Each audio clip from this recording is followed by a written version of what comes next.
Well, good morning. Welcome to Debbie's Back Porch. So glad to have you again today. Today we're making a harvest salad with an herb vinaigrette dressing. Here are your ingredients.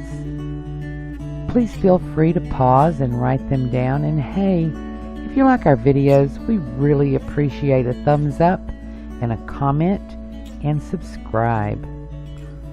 Well, I went for a little walk in the garden this morning, and this is the time of year, early season, when you don't have a lot of anything, but I have a little bit of a lot of things. So I'm going to make a salad. Like I don't have enough squash really for a meal. I've got one pepper, and I pulled some herbs. I've got herbs year round, and a few tomatoes. Some shallots. Need a little quality control here. So you want about 4 cups of bite-sized veggies and some herbs. And then let's make something wonderful. We'll start with the dressing, and we're going to use 3 ounces of extra virgin olive oil. And then we'll use 2 ounces of red wine vinegar. Your proportions are 3 to 2. And you can use different kinds of vinegar. I'm just using red wine this time. So we'll mix those together, your portions always being 3 to 2. If you want more, then you've got 6 to 4.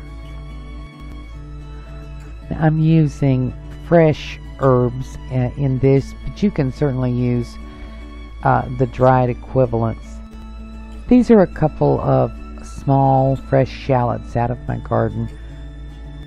Onions would certainly work too, green onions especially, but any onion, shallot, scallions, just as long as you chop them really finely. Remember, this is a dressing. We don't want big chunks in it.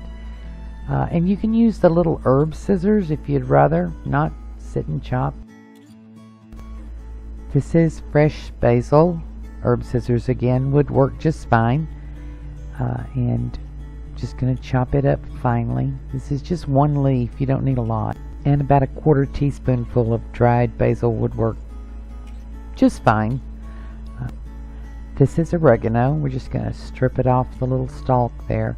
And I did already wash all these herbs. And that's rosemary.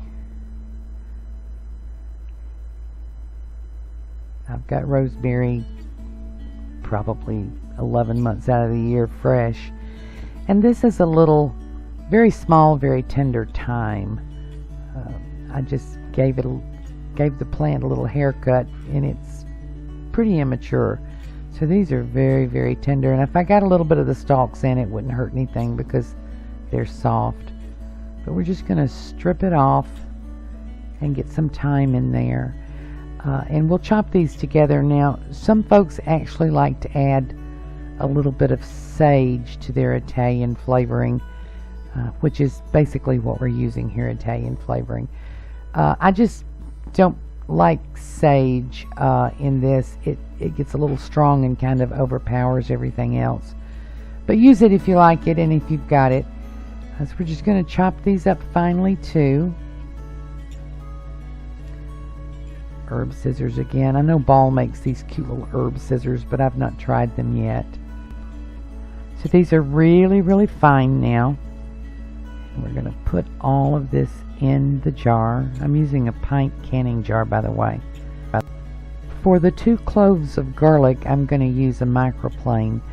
I don't want any chunks of garlic. I don't want anybody to bite down into a chunk of garlic, but I want to get the flavor.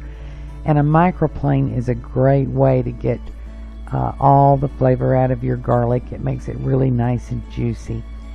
And then nobody bites into a chunk. I mean, garlic's wonderful, but a chunk is a little overpowering. So you see we've got all this nice grated garlic here. And that's plenty for this. So we'll put this in with all the other fresh stuff. And then we're going to put a lid on it and give it a really good solid shake. Then a pinch of salt, maybe not even an eighth of a teaspoonful, just a pinch. And some red pepper flakes, and I usually say use black pepper if you like, but for this, really, you need red pepper flakes. We're going to give it another little quick shake, and then we're going to taste it.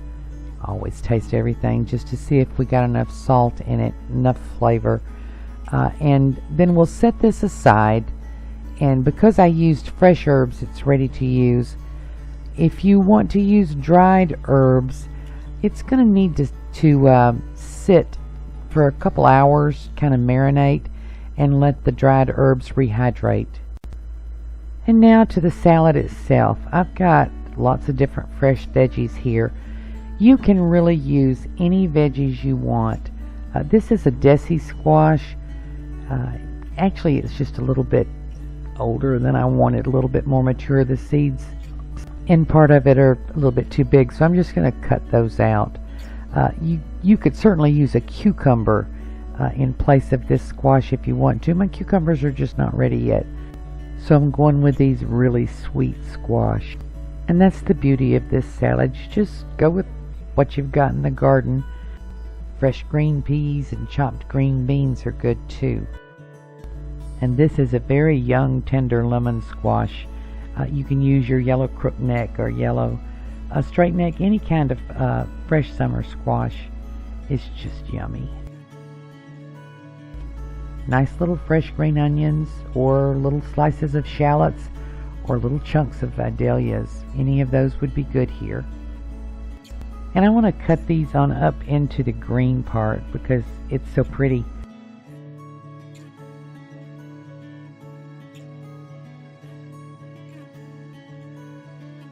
I think I want to add a little red pepper. I didn't have this in my garden. It's grocery store red pepper, but it's going to look beautiful.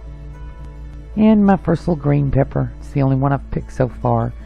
I'm going to just cut it in strips. It's real tender. And tomatoes. You know, you could make this without tomatoes, but why bother? Don't ask me what kind of tomatoes these are. I don't know. I forgot. But they're big and pretty and red and juicy. And I'm going to cut them in quarters. And just drop those in.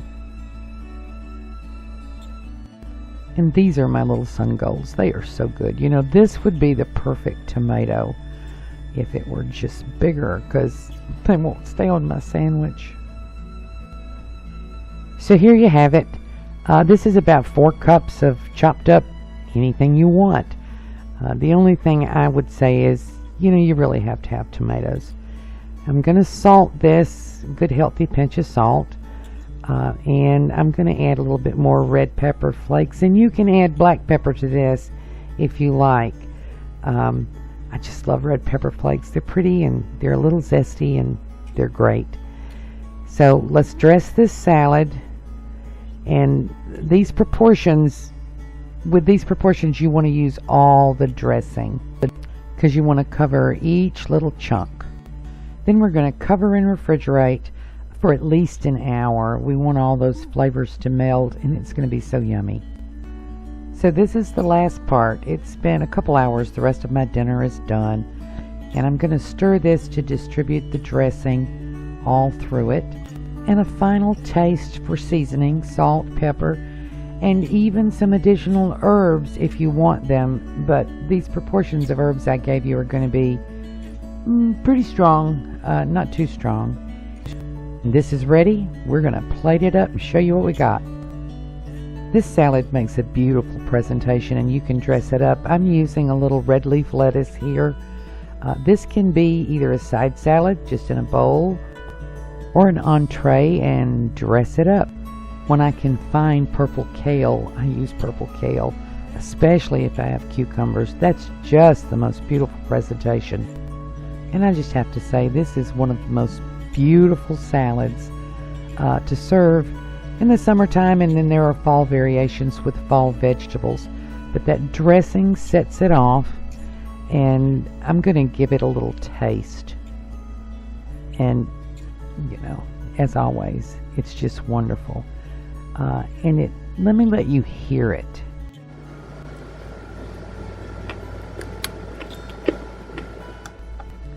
And you can make this half a day ahead because the vinegar preserves the crunch, and this can be a great summer dinner that you make in the morning before you go to work. I really hope you try it, and I hope you enjoy it, and I hope you let me know if you do. Thank you for joining us on Debbie's Back Porch. Hope to see you again tomorrow.